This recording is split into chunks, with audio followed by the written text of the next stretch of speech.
and thank you for joining me, all my quilting friends, for another Feature Friday here in my sewing studio. We are going to pick up with actually quilting our little red, white, and blue quilt that we imported designs last week for. I'm going to actually be starting with the little row of rectangles blocks at the top of the quilt, and I decided to use one of my point-to-point designs that I imported last week to fill in all of those little rectangles. So let's look at what we're working with and we can get started. Your point-to-point feature is available on the mid-level and top-of-the-line Butler robotics system. So if this is something that you have, you can follow along and maybe you could use this technique too. Okay, so here's our quilt top, and here is our little row of rectangles that we've got. And I have my little ruler out because I measured them to see how tall they were because I don't remember. And measuring them is important because I'm going to need this measurement in a little bit for point to point. Now measuring them off, it's about 5 1/4. I'm going to subtract that 1/4 inch for my binding, so I've got about 5 inches to work with here.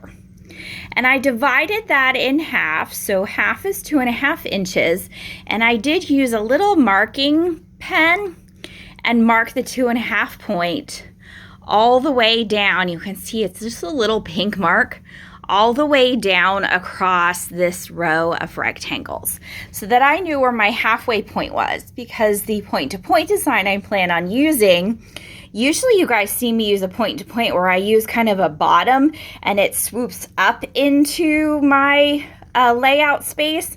But this time my point-to-point is actually point-to-pointing through the middle of the design. So this would be kind of fun.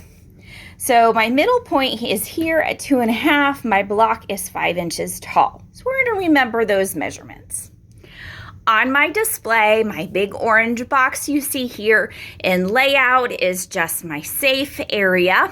And remember, when we use our point-to-point features, we skip over doing a layout box, we skip over adding a pattern, we go right into edit. So I'm going to highlight edit there on the left hand side of my display, and then we come over on the right hand side of the display, and our point-to-point feature is this little guy down here that looks like 2 upside down teardrops with black polka dots in them and a little arrow set that connects them together.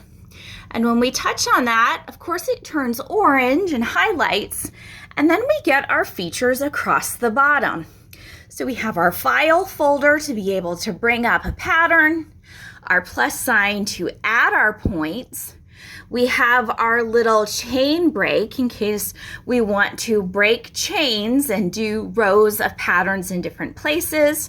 And then we have our pattern height, and this is important. That's why I have my little ruler out and measured how tall my blocks were. Remember, they were 5 inches, and I marked at 2.5 down the middle of them. So the first thing we want to do is choose our pattern. So I'm going to open my pattern file folder here down at the bottom left, and our pattern feature looks very much the same. I could go scrolling through my designs, but remember last week I loaded all of my patterns into a tag that I thought I'd want to use with this quilt top. So I'm gonna scroll through my tags over here and find that tag that was, oops, here we go. RWB star, that's what I named the quilt. And all of the patterns that I chose that I might want to use on this quilt top are in here. And the one I plan on using is this little point-to-point arch design. I thought that might be fun for these blocks. So I'm going to touch on it and highlight it. And then I'm going to hit the green check mark over here. And when I do, I have a very big layout of this little arched diamond look. And if I look over here at pattern height, that is very big. It is pretty much the width of my table, 14.14 inches. So we have some adjustment to do on our pattern height. Remember, the height of our little blocks here, that's only 5 inches tall, and this This comes in at 14 inches tall, so we need to adjust this. So I'm going to touch on the little white box here that's reading 14.14 inches and get my keypad.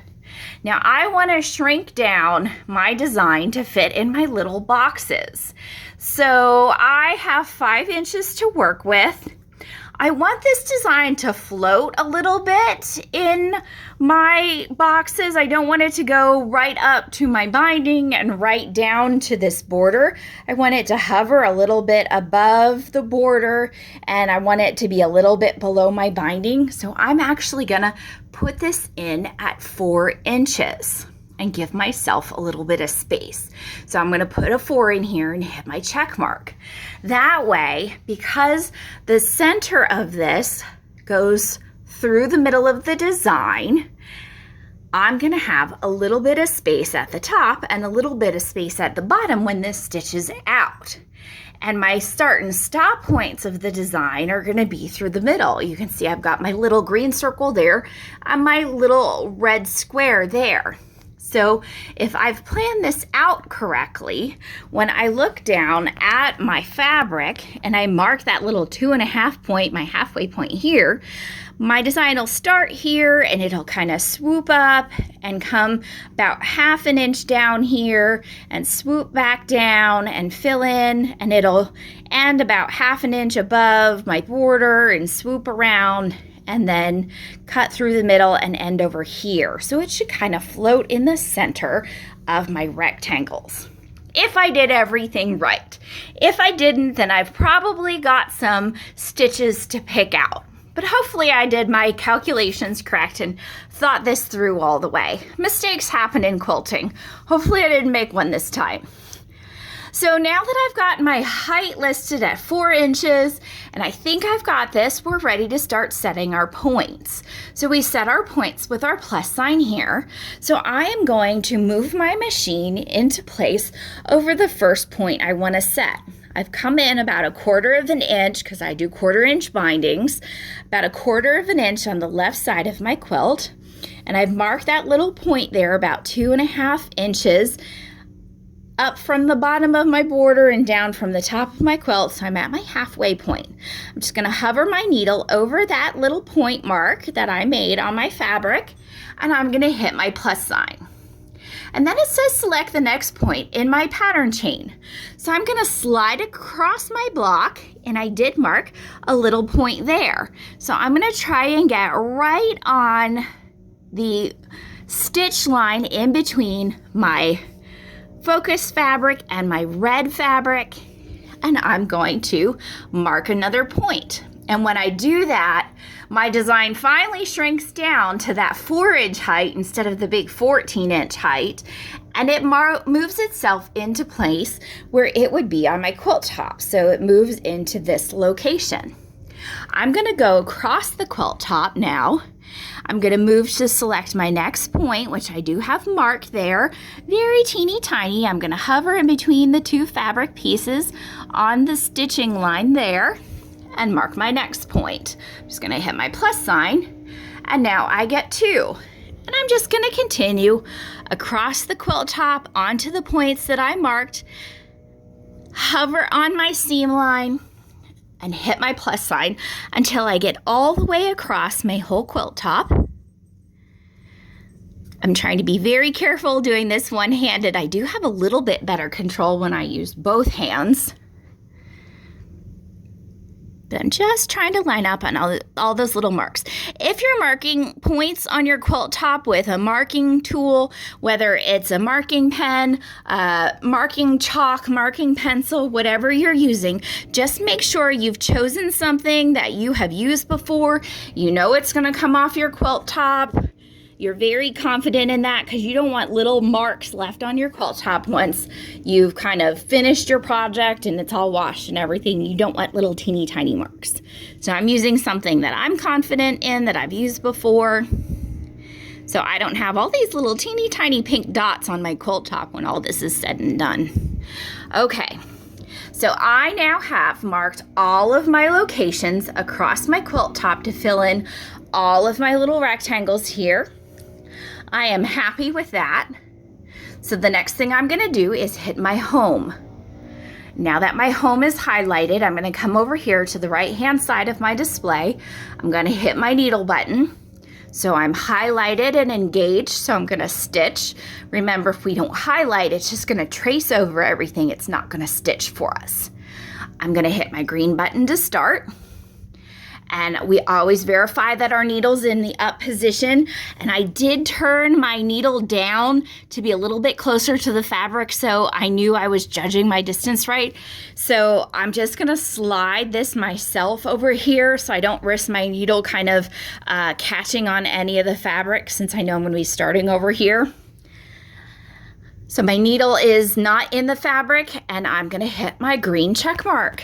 So we're gonna kind of slide into place with our robotic system, and it is hovering right over that first little point. It wants us to do a single stitch, so I'm gonna use my needle up, needle down button here.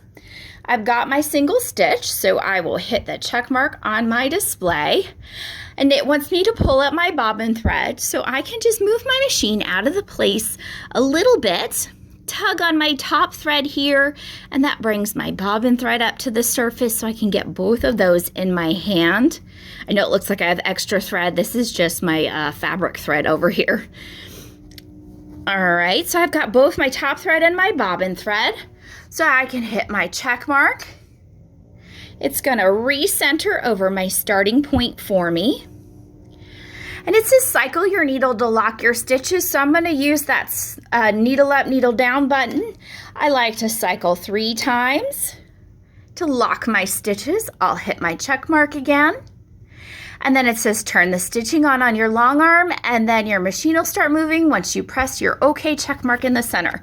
So I've got my needle stitching over here to start my stitching. Got that turned on, and I can hit my check mark here, and off we go. And I think we're doing pretty good. Look, I've got just that little bit of distance there and distance up here at the top, just like I wanted. And we're running straight through that marking point there. So I've got my little diamonds floating in the middle of my rectangles. I love this. I'm gonna let this stitch out, and we'll come back to you guys in just a minute. All right, we are finished with our point-to-point row of curvy diamonds going all the way down our little rectangle row at the top of our quilt. I am pretty happy with how that turned out. I think it's going to be really cute with the overall design of what is in my head, if I can get everything to stitch out the way I want it to. Thank you guys so much for joining me today as I custom quilt this little star quilt, and I hope to see you guys next week when we work on another section of this quilt together. Thanks so much and have a great day. We'll see you real soon.